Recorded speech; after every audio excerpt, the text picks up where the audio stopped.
Hola chicos, bienvenidos nuevamente a la clase de matemáticas. Muy buenos días. El día de hoy vamos a hablar acerca de la variación relativa del área superficial total y el volumen de un sólido.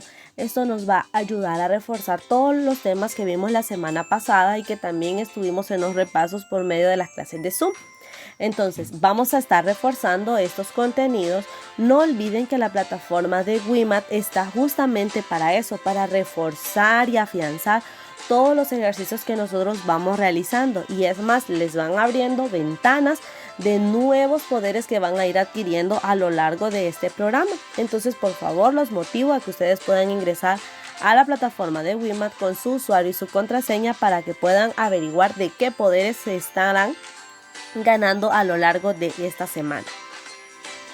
Primero que todo, vamos a hablar del poder 13. El poder 13 es donde Elena observa el árbol con un tronco cilíndrico que la salvó junto con su amigo de la jauría de perros.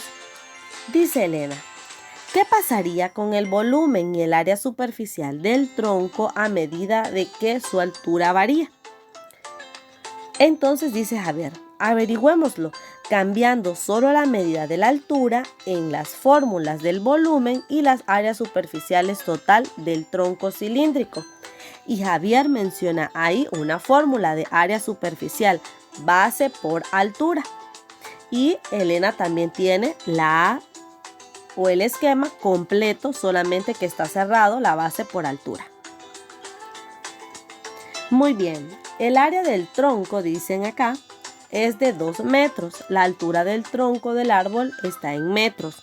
El volumen del tronco está en metros cuadrados y la superficie total del metro cuadrado del tronco está en metros cuadrados. ¿Cuál es la fórmula? Veamos. El área de la base con una B mayúscula, la altura con H.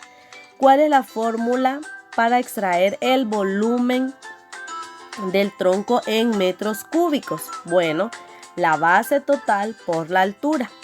Y para extraer la superficie vamos a multiplicar, siempre vamos a multiplicar 2 por la base total más la base únicamente del cilindro por la altura. Y acá están ya con los números ya sintetizados. Acá hay otros ejercicios con los que nos van a ayudar a poder encontrar esa base.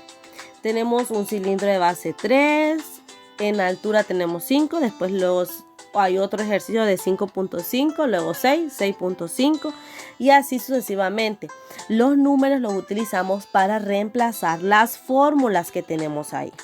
Elena y Javier encontraron que el volumen se incrementa 1.5 de metros cuadrados cuando la altura aumenta en 0.5 metros. El área superficial total se aumenta en metros cuadrados y la altura se incrementa en 0.5.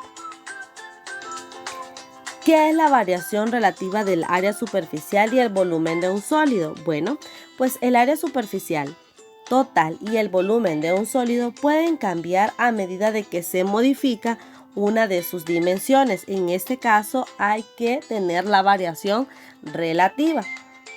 Es decir, si nosotros cambiamos un dato, va a cambiar absolutamente todo. Si nosotros ya lo tenemos estático, entonces únicamente solo vamos a reemplazar las letras por los números. Veamos en el poder 16. ¿Qué ocurre con el volumen de un cilindro si varía el área de su base, pero no su altura? Recuerden que si varía uno de los elementos, entonces el volumen también varía. ¿Qué pasa con el área superficial total y el volumen de un cilindro si varía solamente el área de su base y su altura? ¿Qué pasaría? También variaría. Observe las imágenes e identifique una magnitud que al ser modificada produzca un cambio en el volumen de cada sólido, dado que la magnitud que se indica se mantiene inalterable. Vamos a ver, en la primera, ¿qué es lo que se está modificando?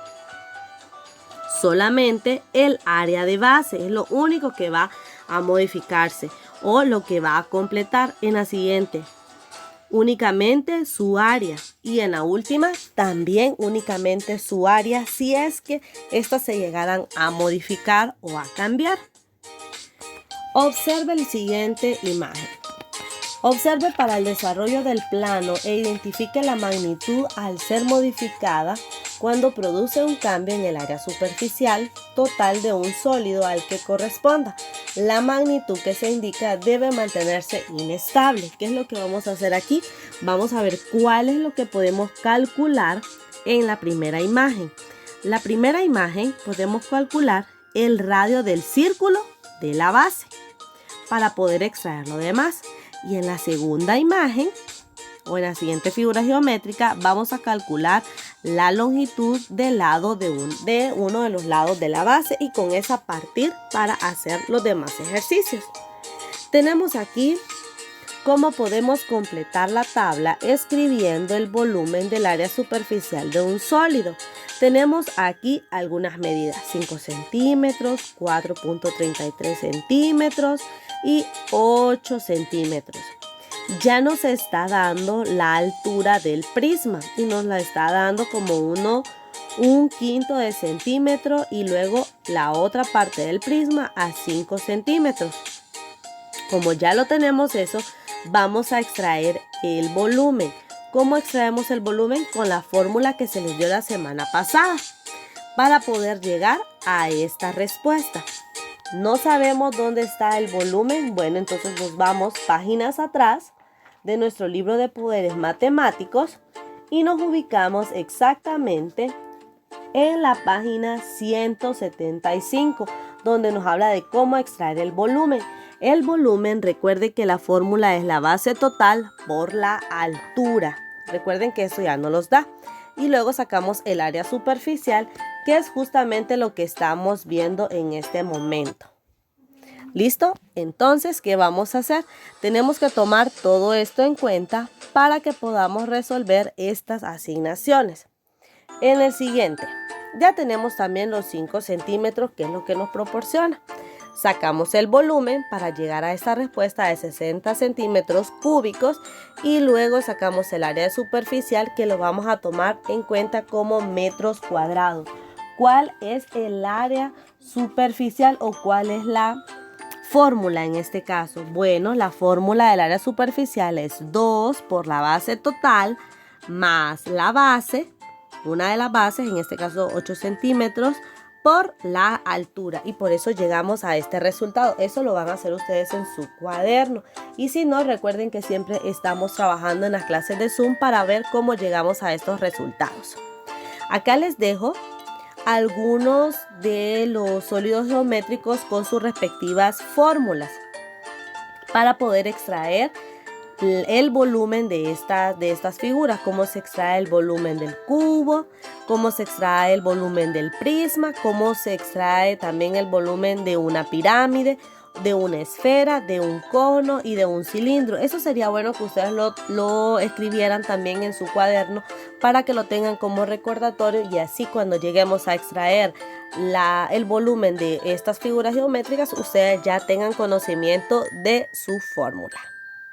Y hasta el momento hemos finalizado. Gracias por su atención. Este tema es muy sencillo y también es un recordatorio de lo que vimos la semana pasada. Estamos muy cerca de finalizar. Estamos a punto de terminar este año escolar. Sigamos trabajando con mucha disciplina y determinación. Que estén bien. Un abrazo.